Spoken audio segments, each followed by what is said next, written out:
अब हामी कार्यक्रमलाई औपचारिक रूपमा सुरु गर्न गइरहेका छौँ।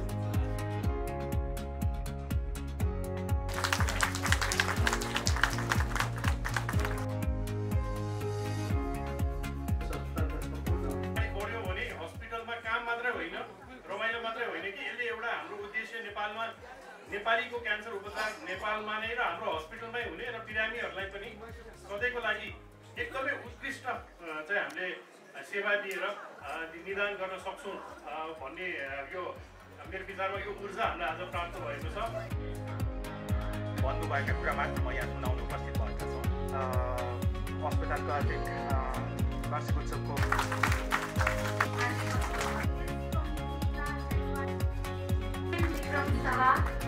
क्रममा चाहिँ हामीले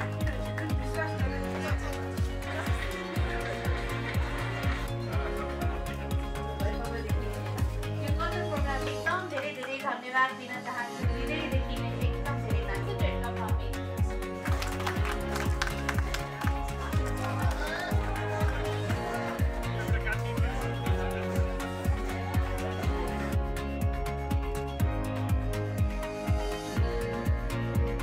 हाम्रो एनिभर्सरी चाहिँ हामीले चाहिँ 8 वर्ष गरेको कारण चाहिँ यो हाम्रो चाहिँ उद्घाटनको पहिलो उद्घाटनको दिनबाट चाहिँ हामीले यसलाई गरिआएका हौँ र आजसम्म आइपुग्दाखेरि हाम्रो यो अस्पतालको सफलताका लागि जसले चाहिँ अदृश्य हाम्रो अगाडि र पछाडि रहेर हामीलाई धेरै नै साथ दिइ आउनुभएको थियो।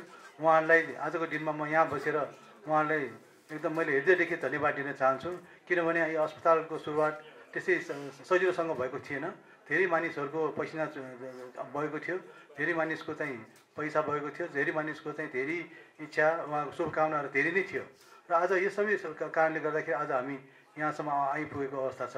यस कारणलाई यस खालको चाहिँ यो हाम्रो अस्पतालको चाहिँ यो 8 वर्ष आइपुग्दा पनि हामीले एउटा नेपालमा नै एउटा नमुनाको क्यान्सर अस्पतालको रूपमा एउटा स्थापना गरिकन हामीले सेवा मात्र दिइआएको छैनौँ।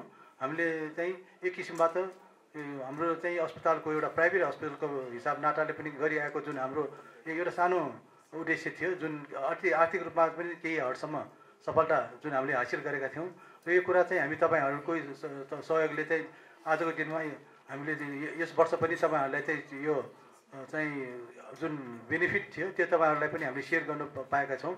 यो पनि एउटा तपाईँहरू सबैको चाहिँ एउटा एकदम चाहिँ जुन मेनबाट नै सफल भएका हौँ र म के चाहन्छु भने यस्तै खालको हर्षोल्लास जसको हामीले चाहिँ यसरी हामीले चाहिँ एकदम खुसीको वातावरणको साथ सबै मिलेर यो एनिभर्सरी हामीले हरेक वर्ष मनाएका छौँ। यसलाई हामी निरन्तर रहोस् र आगामी दिनमा पनि यस्ता यो सफलतापूर्वक यस्ता वर्ष नै रहन पाओस् भन्ने शुभेच्छाका साथ म दुई शब्दका साथ यो बिदा हुन चाहन्छु। धन्यवाद।